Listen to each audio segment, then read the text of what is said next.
in both Chicago and in New York compared to the Milwaukee experience, so much of your game is based on hustle, effort, and just like offensive rebounds, second chance points, things like that. But people don't necessarily. I get some buckets too now. You get some buckets and you can shoot, but people don't necessarily left notice block. that when left, you don't put win. Him on the left block. Yeah, you know what I mean. Like if you guys lose 55 games a year, no one's gonna be like, oh, he does this. It contributes to winning. And so with your game in particular, is that.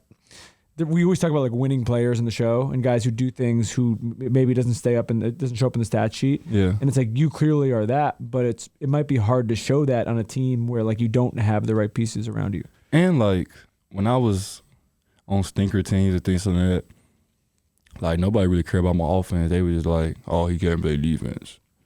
I feel like anybody that can score the basketball a little bit, oh, he can't play defense. He can't play this. He can't do this and that. Like nobody really talked about nothing else I did.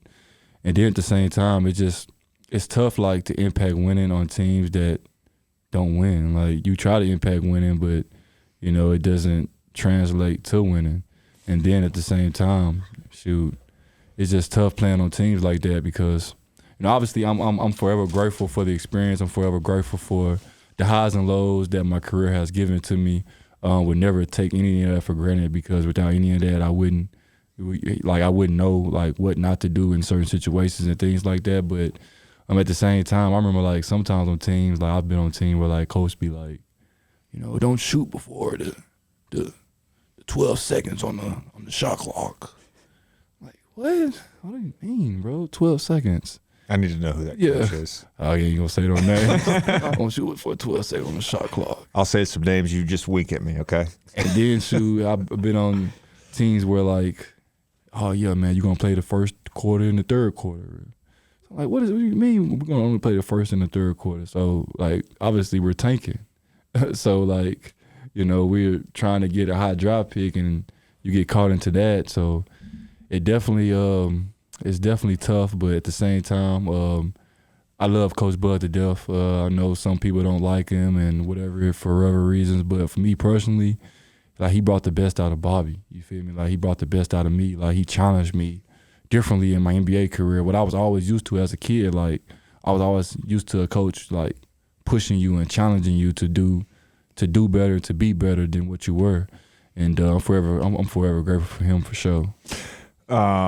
I know I said this to you before we were on air, but I've had 2 Bucks games this year. Yep. And you had the one in Toronto too. Yes, right? that when you guys blew that lead. Yeah. But you won the game. You still won. You won the game. Still won. I'm not sure why Grayson was wide open.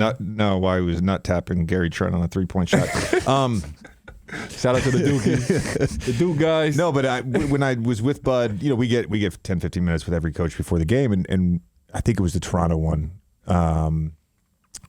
I asked about you, and before he started talking about your play and your game, he was talking about you, the person, and how much joy he got out of being around you every day and what a great teammate you are.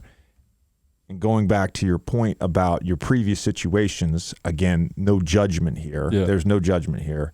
But I do think it is common in the NBA where a player is drafted to an organization that maybe doesn't have the right pieces, the right culture, right front office, players, coaches, whatever. I mean, I go through like you had Fred Hoiberg your first 3 years, then Fred Hoiberg gets fired early in the season. You have Jim Boylan, then you get traded that year. You're with Scotty, who I love, Scott Brooks. Shout out Scott Brooks. Yeah, 3 coaches in 1 year. Then the following year you go to New York.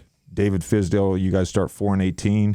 He gets fired, and then Mike Miller, not the agent, but Mike Miller, the coach.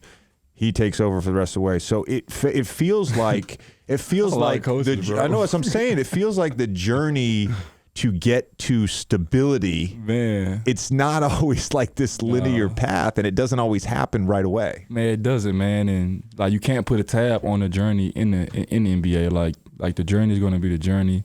The highs and lows that's going to be brought in your career. Can't put a tab on that. You can't put a tab on which team you get drafted to. You just don't know what's gonna happen once you get drafted. Once you get drafted, everything's everything. Family's happy, you're happy.